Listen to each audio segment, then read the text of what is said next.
Alright guys, now that last window that we played last year was a bit average, and this is our final one before the World Cup later this year, okay? So I want to see some improvement. So we're going to try a few different things technically, and hopefully it works here against the teams over in Africa and the Ivory Coast and Senegal, because we've beaten these two teams before. If we can do it again with a couple of tweaks, that might start us up nicely for a real crack at a FIFA World Cup, boys. Let's do it. Party in the streets and the city's on fire. Hello everyone and welcome to episode number 184 of the New Zealand Builder Nation here on Shaun does FM24 and the All Whites. Hope you're doing well, and coming up today we've got the last international window for the 2042 FIFA World Cup here with the All Whites. We're off to Africa to take on the Ivory Coast and Senegal, and off the back of those games we should have the group stage draw for that World Cup. So hopefully you guys are looking forward to it. If you are, make sure to go down below, leave a thumbs up, all that good stuff on the video. But yesterday we made our way through the group stages of the OFC Champions League to start our final tournament there with Kashmir Tech. So if you missed that one, I'll leave a link to it over in the top right corner. One thing I did forget to actually cover off during the course of that episode, which is a big reason why I think it's now time for us here to wrap up this save, especially the club side. That transfer of Jorge Rivera that went through towards the end of last season will go back also. Actually, we sold Craig Johnston because a bid came in for him that was over what we agreed to let him go for. So no more Craig Johnston for the Champions League this season. To be fair though, should be making our way through pretty comfortably to the final, which hopefully will be coming up in tomorrow's episode. But he's gone to Inter Miami for just over £45,000, valued now not too much higher than that in terms of his bottom value. So to be fair, going over the MLS there, haven't been screwed too much, but for a player we picked up on a free, that's a decent amount of money. But it is a couple of New Zealand strikers we have now sold off the back of that Club World Cup win, so it does mean that Alex Moore, he's first choice, and Francisco Gonzalez, I think that was his name, might have been Goncalves, the young Australian who came through in the Netherlands. He is now the backup for the remainder of the season. Andrew Thomas kind of sits in behind as a bit of an extra option on the right wing and up front, like was the case during that Club World Cup last year. But what I was going to look at was Jorge Rivera, because he went to Dortmund, of course, for £60,000, did that before the end of season review. Look at what he's worth now, 52 to 72 million. So even though we're a 4-star reputation club, those transfer fees we are still getting absolutely screwed. It's going to be pretty hard to make much progress at Kashmir Tech if we can't sell players worth that much for over £1 million. So we're definitely in trouble there. Good time to wrap up the save, I think, in terms of that side of things, off the back of the OFC Champions League final, which hopefully will be coming up in tomorrow's episode. But yeah, I thought I'd bring that up, seeing as I forgot to do it yesterday. That's a ridiculous value for a player that we did pick up on a free, but we sold for £60,000. Maybe should have just kept hold of him for the remainder of the save. But of course, he was on a pretty hefty wage. But we're going to switch our focus now over to the All Whites for this final window before the 2042 World Cup. As I said later on today, should have a draw for that tournament as well. Hopefully, we will get a nice one like we did the last time around, taking on the host nation. But this time, that's Germany. So probably don't want that. Hopefully, might make our way into a high pot. We're going to take on a couple of African teams in today's episode. We've already been over there and done bus trips, so no need to do that, thankfully, because with that World Cup draw, this could be a bit of a long one. But the Ivory Coast and Senegal, two teams we've done pretty well against in the past. For a couple of years there, Senegal, they were quite big frauds. But to be fair, last window we played here with the All Whites, we picked up wins before that National League Championship Grand Final earlier this week, but certainly not convincing. That 2-0 win over Chile, that was a proper FMing. Chris Greenidge really bailing us out there with 2 goals in the second half. And also that game against Turkey, we were a bit better, but only won 2-1 against a team who were down in 30th in the world. So that could be just the fact that it's been a while since we've taken on decent opposition, because before then, of course, had to make our way through World Cup qualifying against a bunch of rubbish Oceania teams. But still, our performances that last window weren't too great, and that was with the Kashmir Tech tactic that won us the Club World Cup. So a bit concerned about that. So because of that, I'm going to just experiment a bit with tactics going into this window. Last chance to do so for our final tournament with the All Whites. And there are going to be a couple of tactics I had in my back pocket just in case things start to go wrong at that Club World Cup. We're going to try the Indonesian tactics that won in the FIFA World Cup, which I know is a little bit scummy, but if we have a chance to win a World Cup with New Zealand, I'm going to take it because that would be a ridiculous way to end the save. So we're going to try it out and see if it might actually help us improve off the back of that last window. We were really scratchy in those 2 games that we did play. See if these might be decent options going into the World Cup. If they don't work, we'll just bin them off and go with what we usually do. But in terms of our squad for this window, a couple of changes. First up, Sam Clark. He's our first choice deep line playmaker, albeit with this system we actually play 2 defensive midfielders, but nonetheless, he's our first choice on that left-hand side of defensive midfield because unfortunately, Michael Cornelius-Beale these days at Augsburg is out with an injury. Thankfully, it's now orange, but still, he could be a bit of an issue at the World Cup. 6 weeks to 3 months he's out for with a broken ankle.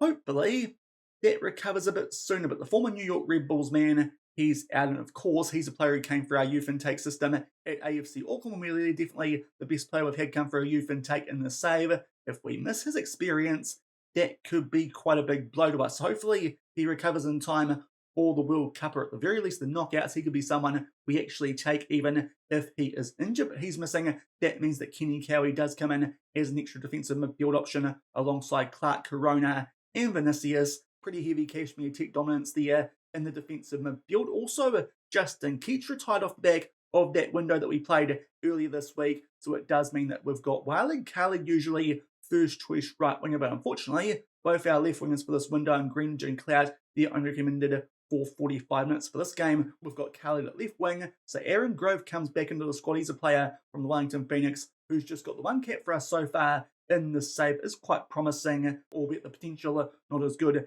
as it once was, but he comes in off the back of that retirement of Justin Keat.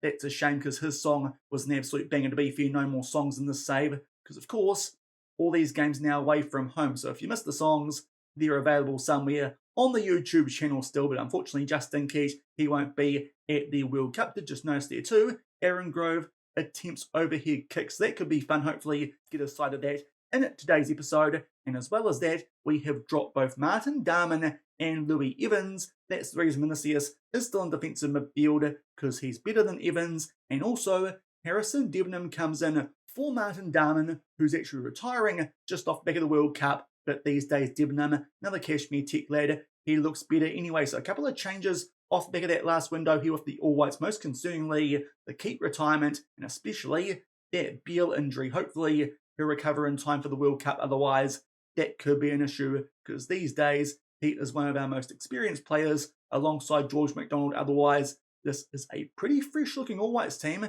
compared to the one that we took to the last World Cup. And given that we got a pretty nice draw last time around, I don't know if we'll be so lucky this time around. But 2 teams that we're going to take on here who have got really good records so far in this save, the Ivory Coast and Senegal. To be fair, we've done pretty well this entire save against African teams. Hopefully, that continues as we try it here. The Indonesian tactics, hopefully they work, and that can give us a few more options at the World Cup, and it might even give us a sneaky chance of picking up the tournament, because that'll be a pretty fun way to end the save, even if it's a little bit dirty. But yeah, that Cashmere Tech tactic definitely was a bit iffy looking earlier this week, so we're going to try these out here in today's episode. This one looks like the slightly more attacking one with the fullbacks on attack and 2 ball-playing defenders. The other one they've got looks like it might be set up to defend the lead a little bit more as wing-backs, but both of them are on support. That really does look like the only change from that other tactic. Should suit us, being a 4-2-3-1 that is very gegenpressy. So it looks like 2 styles here, which should suit us with the All Whites. Hopefully they'll work in these 2 games that we are about to play. If you're wondering, these days the Ivory Coast, they are ranked 18th in the world, so about 6 spots below us on those world rankings. Their key player is still the Real Madrid goalkeeper, Mafagoli. He was there last time that we took them on. Previously at some big clubs like Dortmund and Marseille as well. So he is a very good goalkeeper, about triple the value of Rivera, who is of course at Dortmund, as we just saw. Still a bit filthy about that, albeit to be fair, this guy only recommended for 45 minutes. Off back of that, we take on Senegal, who to be fair these days have actually made their way back up the world rankings. They're equal 16th, so actually a little bit surprisingly higher ranked than the Ivory Coast. Their key players at Arsenal and Boubacar Barry. That's a wonderful name, 101 caps. He's a left back, definitely someone we need to pay some attention to. So some good players there, the key players for both teams we take on in today's episode. But hopefully trying out these tactics won't prove too costly. Might even give us a boost going into the World Cup, and we'll start things off by taking on the Ivory Coast. And here are the team sheets for the first friendly of this window. First up, the home team, the Ivory Coast in the orange. They are going with the 4-4-2. Not much recent form, though, that we can look at. In terms of us, ran through quite a few changes before in terms of the wings and defensive midfield, but also a couple of changes at the back. Even Nathan in for Curtis, not quite right for this game. Heavy workload, and also the same applies to our usual wing backs. The Debenham at right back, as well as Baker at left back. Hopefully, this tactical switch does work for us and might give us a boost going into that World Cup. And we don't have to wait long here for the first highlight of this game. Just shy of the 10-minute mark, a free kick there in our favour. Cifuentes plays it out nicely, and quite early on, get inside the opposition half. Baker starts to make his way forward down that left-hand side, floats it far post there for George McDonald. That's a brilliant start here. I think the Indonesians knew what they were talking about there at the World Cup. To be fair, they did win the thing, so don't really need to talk about how good they were. They have a trophy to prove it. That is good work there from Baker. He's a player that so far we've struggled to get too much out of at left back, and we're having to use him quite a bit too, because Adam White usually comes into the squad quite tired, but good work from him early on, playing as a fullback on attack, sets up George McDonald, and we take a very early 1-0 lead. And we go for about 20 minutes off their opening goal for the next highlight in this game. Corner there to the Ivory Coast, and this time they'll put it away with the head of Barlow. To be fair, not much Cifuentes can do about that one. It found a really tricky spot for him there inside of that top right corner. He can see it. They go close enough to near post. He dives to that one, but just can't keep it out. Just sneaks there inside of that far post. Well, unfortunately, the Ivory Coast, they grab an equaliser in what's so far been a pretty even game, albeit only a few minutes later, we've now got a free kick. We look their far post, but they hit it away. But Clark gets the ball back for us there in a good spot. Good tackle there from Yao, but thankfully we keep the ball, and Harrison Debenham picks that one back up for us, goes back there to Jiva Nathan. Clark, rather fortunately, does keep that ball. Nice ball forward there to Aaron Grove, who sets up George McDonald for another EIEI goal. If we've got no Michael Cornelis Biela at that World Cup, McDonald's experience going to be massive for us, especially as the key goal scoring threat in this team. Potentially with no Justin Keat as well, that could be an issue if Khalid or Grove, they don't fire. But good work there to play through Grove from Clark, and a nice square there to McDonald, who just stays onside, and we grab our lead back 2-1 late in the first half.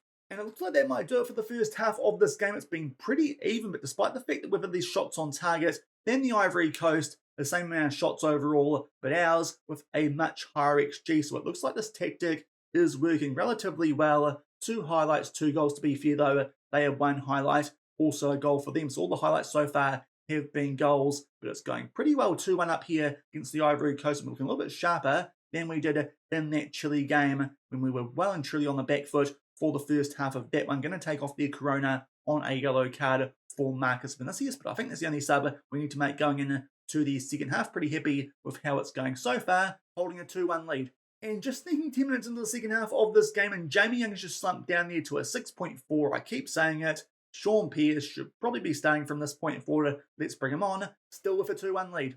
And only a few minutes off the back of that first sub of the second half, we've got a throw in here, albeit it is quite deep inside of our own half, but Wilson does quite well there to play that one back in field. Vinicius gets the ball, but it goes back there to Wilson, back to Vinicius, now Jiva Nathan. He starts to make his way forward. Both our defenders these days, at least in terms of the centre-backs, are ball-playing defenders. So all our defenders are liking to run with the ball here with this tactic that we are using for this window. Good tackle there from the goal scorer in Bello, but a terrible back pass. George McDonald, big chance for a hat-trick, absolutely blows it. That could have put this game to bed, but unfortunately doesn't take the chance. The goal kick off the back of that though, we win the ball in the air. I think that was through Jamie Young, and we go on the attack here, nice and quickly. Baker plays that in there for Wiley. Carly, what can he do? Pulls that one back there for Baker, and he picks out Clark, who picks out Pearce inside the box, who'll put it away in the top right corner. Shaun Pearce, boy, some good bench impact for us here with the All Whites, as I keep saying. Should probably start putting him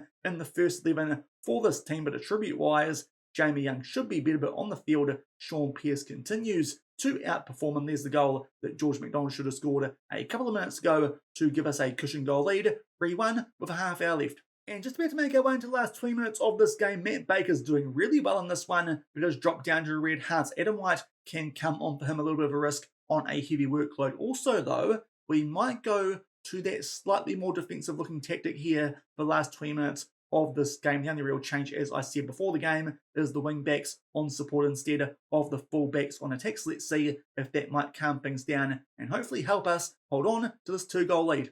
And only a few minutes off the back of that change to our tactic, just slightly aware on the attack here, again Grove playing a ball into the mix a bit. Unfortunately, that gets cut out there from the Ivory Coast. Marcus Vinicius there looking for a long-range screamer. Unfortunately, can't quite hit the target, but Walid Khaled drops down to a red hot Mitchell Clout. Looks like he needs the game time a bit more. He can come on with about 15 minutes left, still at 2 goals in front. And in fact, very short the fact of that previous sub, now we're going to make our last couple because Sam Clark's dropped down to red hot, so Kenny Cowie, he can come on. He's probably a decent chance of making the World Cup if that Beal injury is a bit too serious, and also Debenham on a red hard, so Tresor can come on for him. So there's a first team player we can bring on in defence for the last 10 minutes of this game. Stats-wise, we've actually kicked away from the Ivory Coast in the second half, albeit I think that was those chances we had in and around our third goal, that big one to McDonald, and then it was capped off with the one that was scored by Shaun Pearce. But thankfully, that tactical switch did just calm things down a little bit. The Ivory Coast did come out of slate there, a couple of good chances to even up the stats, but nothing we saw in the match engine. That's a solid 3-1 win against the team higher ranked in Chile, and that felt a lot more comprehensive than the 2-0 win we picked up over them. So maybe this tactic could be something worth using at the World Cup. We'll see how it goes against Senegal. Hopefully not too many players on a 45-minute restriction for that one, and we can pick up 2 wins in this window before that World Cup draw. And here are the team sheets for the second friendly of this window, where we're going to take on Senegal, who are actually higher ranked than the Ivory Coast. These guys going with a 4-3-3. Now, we've made a ton of changes because players have not backed up too well from that Ivory Coast game. The back four's been changed. We've got Corona alongside Cowie in defensive midfield, and then attacking midfield 3 has been switched, including Jones at right winger. Other 2 right wingers not too good off the back of both of them playing in that game against the Ivory Coast. Today we're in the all black, and an early throw for us here inside of the opposition half. And the Nkuru plays that forward to Jones, picks out McDonald. Tight angle, was looking for his 3rd goal in 2 games, but unfortunately, good block on there from a Senegalese defender does keep this at 0. All the subsequent corner, they hit it away, and it looks like that might be that highlight done indeed. Shaun Pearce won't win the race to that ball, but early stages, we are on the front foot, but still 0 early in this game, albeit only a few minutes later, got a throw in here inside of the final third. Corona picks that ball up off the back of a little bit of a tackle/clearance. Now we find Greenidge inside the box there. It's an assist for Adam White. I'm pretty sure that shot's taken a big deflection, but Chris Greenidge, who of course helped us out massively in that Chile game where we were very unconvincing, he'll pick up the goal this time. Had a lot of help, it looked like, on the shot indeed. That takes a massive deflection from a Senegalese defender. I think that's the reason that Diao got nowhere near it, but we take a very early 1-0 lead. And we go forward to just past the 10-minute mark for the next highlight of this game. And again, we've got the ball here, albeit that time from a free kick deep inside our own half. Nice square there. That would have been from Jones for George McDonald, but this time can't hit the target. A little bit streaky off the back of that good first half against the Ivory Coast, but still, he's a great goal-scoring threat for us. Hopefully, he'll be in good form and make our way to the World Cup. We see the highlight here from the goal kick, and Senegal so far are keeping the ball quite nicely. Ndai picks out Cisse there down the right-hand side, goes back to Dossauer. Nice ball over the top there for Sayer. A big chance, but David Cifuentes, who didn't have too much to do in that Ivory Coast game that we saw, comes up there with a big save to keep it at 1-0 to the All Whites in the All Black today. They try and float that ball far post, thankfully. He claims that again a bit of an injury warning pops up for him, but he got through that first game and no orange injury icon has popped up yet. So hopefully Cifuentes won't be too seriously injured. Might think about taking him off at halftime. On the attack now, down the other end of the field, Corona there, I think, got a shot off, tickle deflection. So we've got another corner here, just shy of the 20-minute mark. Put that one into the mixer, but unfortunately, lose out on the ball there. Lots of players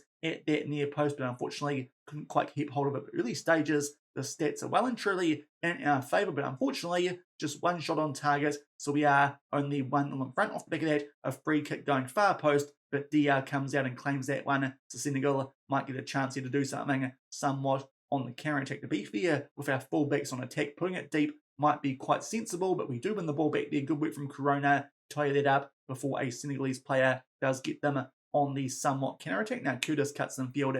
he picks out Corona before it goes back to young Dylan Stubbings, the 19-year-old from Sydney FC. Greenwich, lovely ball there for Pearce, who makes his way inside the inner box, but for some reason doesn't get a shot off. That should have been 2-0. Oopsie daisy. So a bit of an error there from Shaun Pearce, which is rare, but now we're on the attack heat again. Chris Greenwich hits the poster, 2 massive chances for us there to go 2-0 up, and really that should be 3-0 up, but unfortunately just wasting some good chances there, albeit Greenwich does then force a save out of DL to keep it at 1-0, but we're all over Senegal here. Just a bit concerning. We didn't score a goal in amongst all those chances. Now a corner we go far post, and they put that one out. It's another chance for us here from set piece, but we're putting some really good pressure here on the Senegalese team. Maybe they're still frauds. We'll see what happens from the subsequent corner. Unfortunately, that ball way too deep for Stubbings. That's the end of a couple of highlights. We really should have grabbed a second goal. Unfortunately, still only 1-0. And the highlights continue. Boy, oh boy, let's get a goal soon, guys. Otherwise, we could be in trouble for a potential FMing. George McDonald gets a shot off, but Senegal just get a body in the way. Still 1-0 with 10 minutes left in the first half. And the action continues here in the first half of this game. Now a free kick, which Kenny Cowie takes that one. Doesn't quite sneak inside of that top right corner, but stats-wise, how this isn't 2 or 3-0, I do not know. 12 shots, only 4 on target. That would be the reason, but seriously good chances earlier. Shaun Pearce, for some reason, didn't let off a shot, and also Chris Greenwich, he hit the crossbar. Wasn't a crossbar challenge. Must have thought it was a training run, because to be fair, feels like it so far. Senegal are on the attack there, but thankfully that header is well high and wide. That's really their second chance of this game that we've seen, but that was a super dominant first half from us. Unfortunately, though, we should probably be more than a goal in front. Hopefully, that won't bite us back in the second half. We'll take off Simon Curtis on a yellow card, and also there are 5 players out there on 45-minute restrictions. We're actually going to have to make all our subs here at halftime. Not annoy the clubs too much before a World Cup, albeit I probably don't care, because that World Cup, that's our last tournament, but lots of subs here. Cloud at left wing, Young and central attacking midfield, Carly at right wing, Vinicius comes on for Cowie. We'll bring on Jiva Nathan for Curtis, and it'll be Harrison Debenham coming on for Niankuru. All 6 subs used at halftime. That could actually affect us going to the second half of this game, but hopefully we just continue what we're doing, get a bit more clinical with our finishing, because we definitely are playing Senegal, but somehow only 1-0 in front. And only a couple minutes into the second half, first highlight here is a throw, but unfortunately down the same end as the first half. This time though, it's Senegal who are on the ball. Fall, he gets on it, unfortunately doesn't do what his name says, actually makes a decent pass, and they square it nicely there through Barry to Erasme Seye. And there was the concern with that 1-0 scoreline at halftime. All those chances that we didn't take Senegal, they get one early here in the second half and put it away. Unfortunately, some of those subs we made there not helping out, because Debenham there gets cooked a little bit. Down our right-hand side, good finish there into the top right corner. But there's the cost of that poor finishing in the first half. Senegal make it 1-1. And we go just past the hour mark for the next highlight of this game. It's a goal kick to Senegal, which they're going to try here and make their way out from the back, playing it short, and so far doing a good job. To be fair, should still be putting pressure on these guys with a gay and press type system, which we were playing before, so our guys should be quite used to that. But unfortunately, we don't put enough pressure on until Jiva Nathan. It looked like he won the ball pretty cleanly, but the referee is blind. He gives a penalty. This is going to Custer Berry from the spot, goes straight down the middle. Sifuentes dove to his right, and Boubacar Berry will give Senegal a 2-1 lead. That feels a bit dirty, that finishing in the first half. I think it might cost us in this game. To be fair, don't know if we can blame the tactic too much for this, because we really did play well in that first half, but second half for some reason we've come out and just looked a little bit average. Maybe all those subs not helping with those players on 45-minute restrictions, albeit Debenham there some good work to win that ball back for us. Now Khaled in there for McDonald, actually struggling on a 6.3, goes back to Debenham, picks out Corona. Marcus Vinicius unleashes an absolute ripper there with his left foot into the top left corner. There's a bit of justice for that dodgy penalty, because editing Shaun will zoom in on it. It looked pretty clean there, a tackle from Jiva Nathan, but thankfully some footballing justice, and that's a heck of a finish from Marcus Vinicius, actually with his right foot, but still, that's a wonderful effort into that top left corner, and it's back to all square, 2-2. And we go forward to the 69-minute mark for the next highlight in this game, and thankfully we are on the ball. Have just made a slight tweak since that goal that we did score to make it 2-2. Switched our centre-backs around, seeing as Stubbings can do a job at right back maybe. That should be the side that he's on. Nice ball in there for George McDonald, but he continues to struggle now on a 6.2 because that effort does get blocked. We now get a chance from a set piece. He goes far post, but DL can come out and claim that. So unfortunately, another missed chance there from McDonald, having a bit of a rare day off in an all-white shirt. 2-2 as we make our way the last 15 minutes of this game. And to be fair, we've got Mitchell Clout who can play up front. So maybe we just shuffle things around here, going to the last 10 minutes of this game. Clout up front, Khalid to left wing, and George McDonald. Let's see if he can do something out on the right wing. Maybe that might just get us going a bit more in terms of our finishing. I'm not too sure about it, but let's see if it does help out, because so far McDonald's been having an absolute shocker in front of goal. And wouldn't you know it, I'm an absolute managerial genius. He scores a goal the moment we put him to right wing, and it could be the winning one. That makes it 3-2. It's a very well worked there throw-in routine. And Vinicius, who's having a blinder off the bench in this one, he finds George McDonald, who finally gets the shot on target and puts it away. That'll make it 3-2, albeit we probably should have changed our tactic to start time wasting, because Senegal now are on the attack. They get a header off, and it comes off the woodwork, so thankfully just get away with that one down the other end, and now they find Ndai in a ton of space, but thankfully someone there was offside. It gets blown up, but I think this time going to try and time waste with the same tactics. The fullbacks on support. Let's just up the time wasting to frequently, seeing as we're inside the last couple of minutes of this game. We'll be more disciplined as well. Let's just see what else we need to do here with this tactic. Slow the pace down from our goalkeeper instead of distribute quickly, and also drop back to a standard defensive line. But a chance there for Senegal to make it 3-3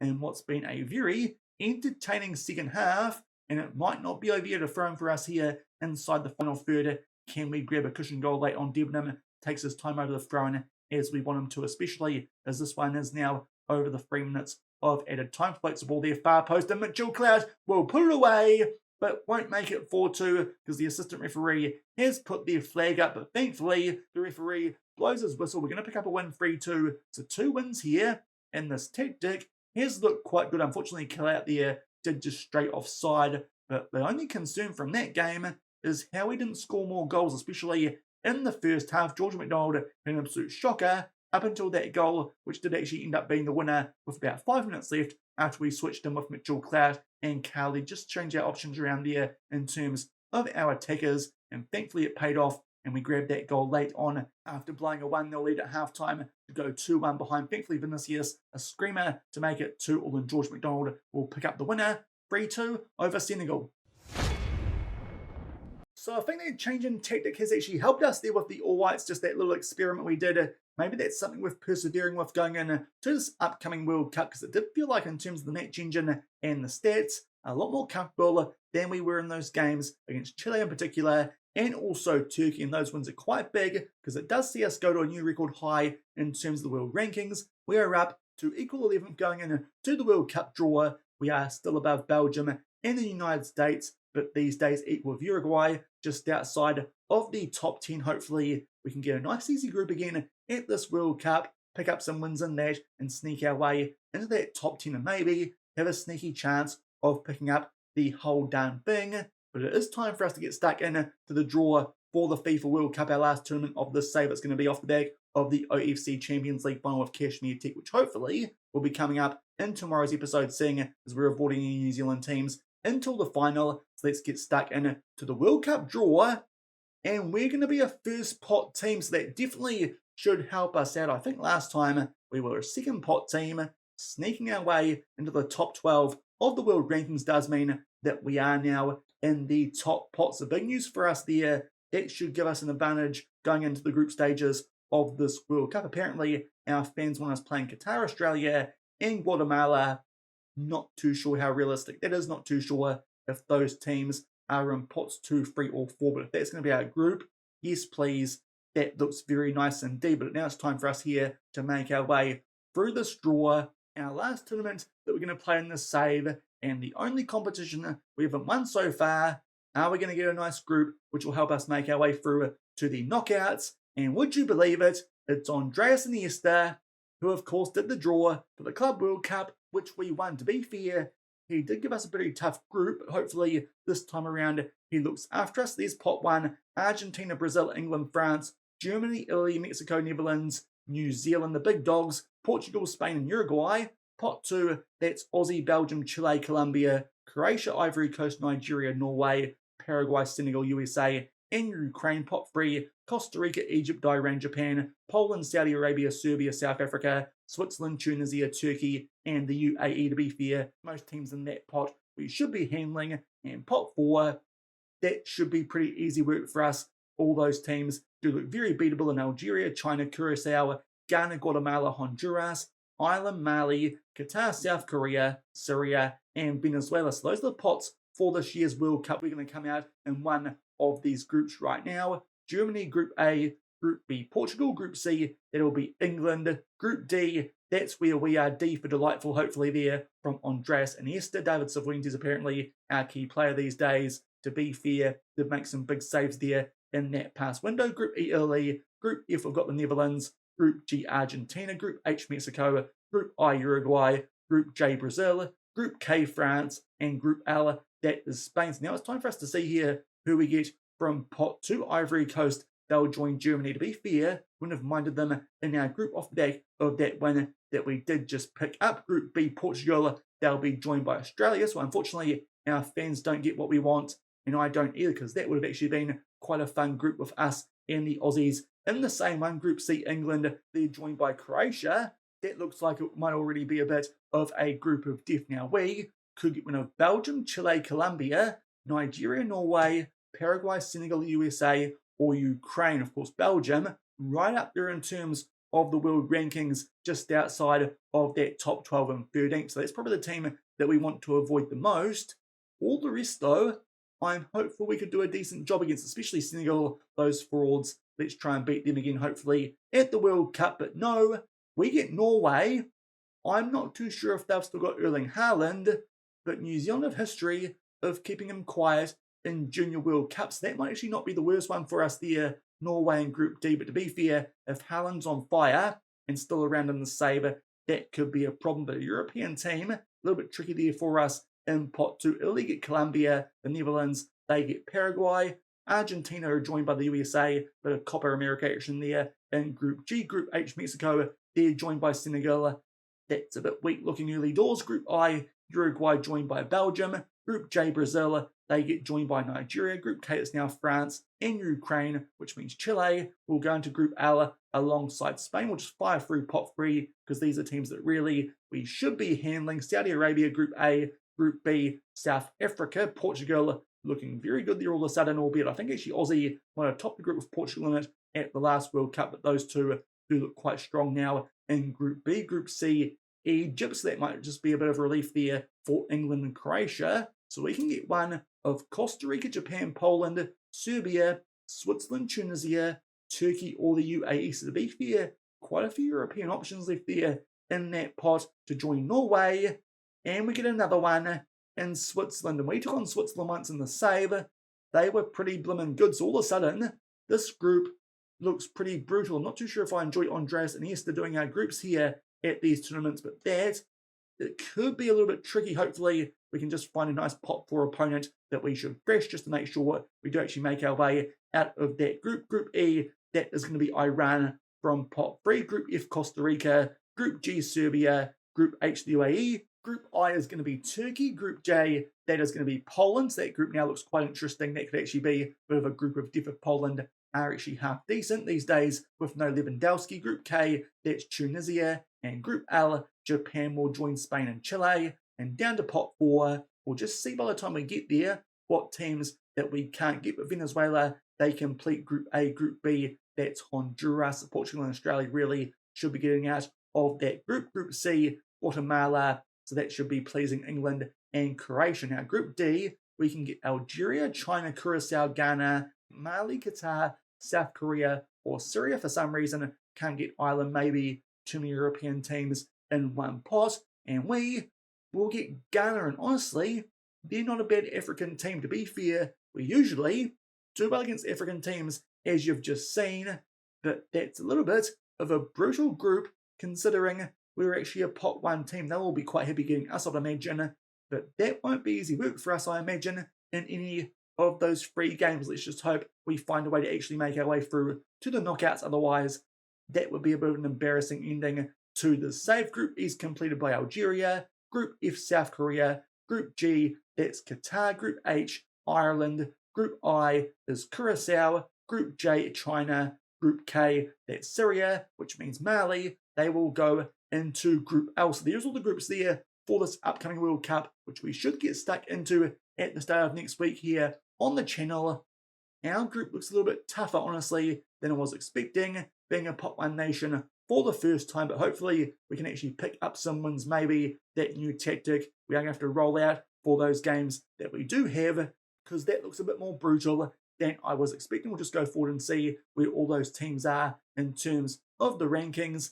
Ghana 42nd, but Norway and Switzerland aren't too far behind us in 22nd and 27th. So to be fair, ranking-wise, actually not as bad as I thought that might be, but still, it's a lot harder than what we had at that past World Cup when, of course, South Africa were the host. But that will do it for today's episode. We pick up 2 wins there in that window, trying out some different tactics with that all-white squad, and maybe that was a good idea with this tricky-looking group we've got now at the World Cup, which will be coming up next week here on the channel. If you enjoyed today's episode, then do remember to go down below, leave a thumbs up on the video, and if you haven't done so or really are enjoying the series here on the channel, also make sure to hit that subscribe button and turn that notification bell on as well. Tomorrow we should be coming back for the final episode with Kashmir Tech of this series, as long as we don't bottle things and make our way through to the final of the Champions League. First up off camera, I'll take on Nico Soccer Tech, and then we'll take on the winner of Nadi and AS Junes Tahitians,